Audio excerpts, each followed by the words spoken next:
Alaska Garden.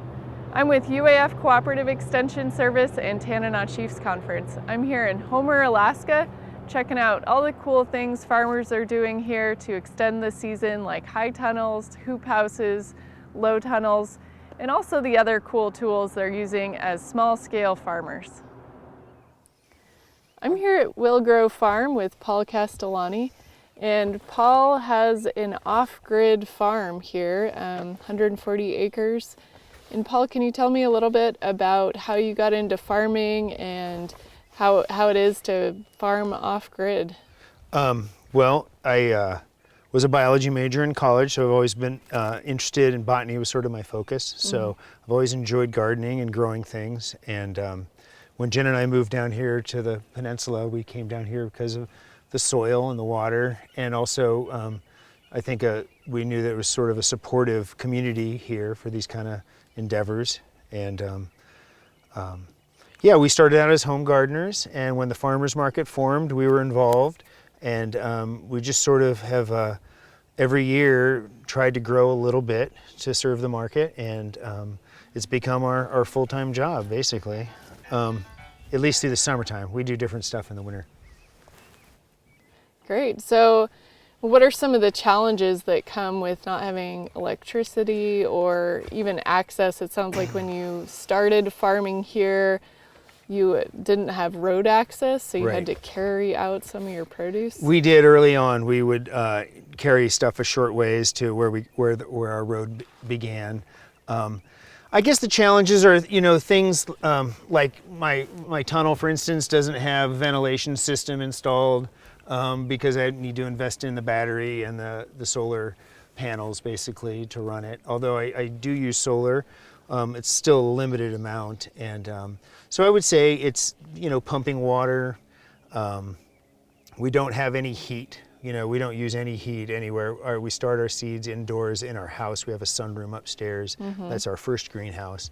And then once it becomes warm enough, we move to the outdoor greenhouse. And I say that would be the main challenge, is moving water around, pumping, yeah.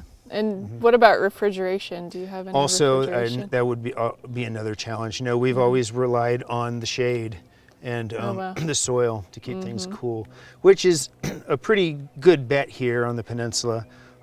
It's easy to keep things at 50 degrees, I think, as long as you can keep them in the shade. But refrigeration is something I definitely would like to get into, and that's also going to require an investment in solar. So it's almost the end of May, and it looks like your high tunnel's going gangbusters, but not a lot's happening out in your outside field here. We planted this April 15th, I think, April 16th, and there was still a lot of ice on the ground outside. Frost must have went deep this last winter because it's still really wet out there. I don't even like to walk on it yet. And it's just this is that particular year.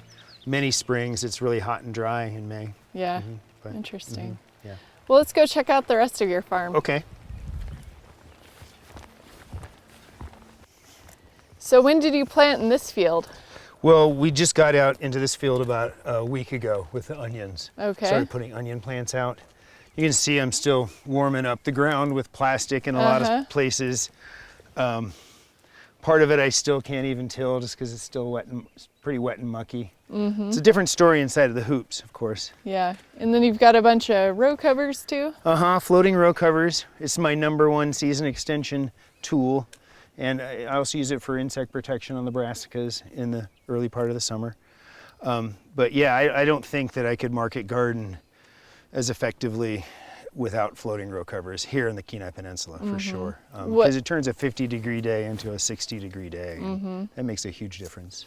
How thick of a row cover are you using? I use the 19, the Agribon 19, which is a step above the insect protection grade. But it's not the frost blanket, which is a little heavier duty. So. And what do you cover with it?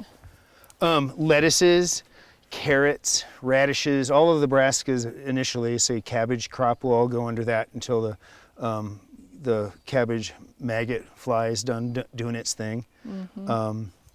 Basically anything except for like basil or onions that grow straight up and it can't support. Anything that grows in a rosette like a lettuce plant or a cabbage plant. Celery, Jenna is telling me I should mention celery. I also grow under row cover, so it's very effective. Yeah. So when do you think you'll be ready to go to the market with your first crops? I'm thinking next Saturday. Tomorrow is actually the first market, but I'm going to skip it. I'm just not ready. So but that'll yeah, be June? Yeah, hopefully I'll do some restaurant orders this week and Okay. yeah, be with my market table 2 days a week starting next week. Wednesdays and Saturdays. Great. So this is your house and you don't have any electricity out here, so... I have a little bit of electricity. Oh, okay. We like to say. We have a battery bank and an Uh-huh. inverter. So we don't have, we don't have a freezer and refrigeration, but we do have a water system and we have a generator that pumps our well when we need to fill our cisterns up. And yeah. Okay. We have lights. LED lights has been a remarkable change for us. We went from using propane lights at one time to using one little tiny incandescent bulb to, the compact fluorescent, and now LED lights are just fantastic. So you have to be very efficient with your power we on do. the farm and also in your home. Yeah. Yeah. Well, let's go check out your power sources. Okay.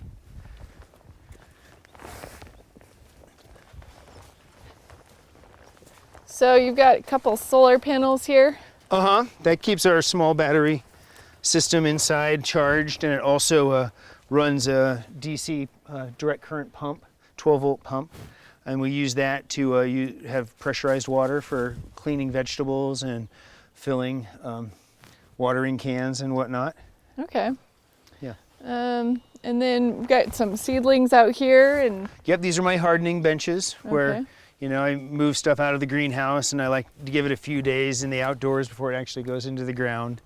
Usually I start it out under floating row cover because you can actually harden things off to the sun under the floating row cover without, having to do the unveiling or taking in and out regularly. and then you've got a greenhouse there that it looks like you can heat a little bit. It's got a pellet stove, a wood pellet stove in there that's sort of a gravity feed. It doesn't require electricity. And so if it's really, I move out from upstairs here, I move out into there in April, and if it's going to be a really cold night, I'll fire up the pellet stove to make sure I don't lose my plants. Yeah. But I also only put things outside that are cold hardy, Yeah. like onions and lettuce and cabbages. The basil would have been dead by now, I think, if I tried to get it out into the greenhouse. So it looks like your plants take over quite a bit of your They do. house in the spring. They take up about 25% of the house gets devoted to growing starts Wow. starting in March, basically. Yeah. Well, I bet they're happy up there in They the are. They're upper nice and store. warm. That's where my basil and my celery starts are up there. And my, Mediterranean herbs, things that like a little heat. Great. Well, it's really impressive what you and Jen have done on this farm and farming off-grid and living off-grid. So thanks for sharing your farm and lifestyle with us. Thanks for visiting. Yeah. It's been a lot of fun.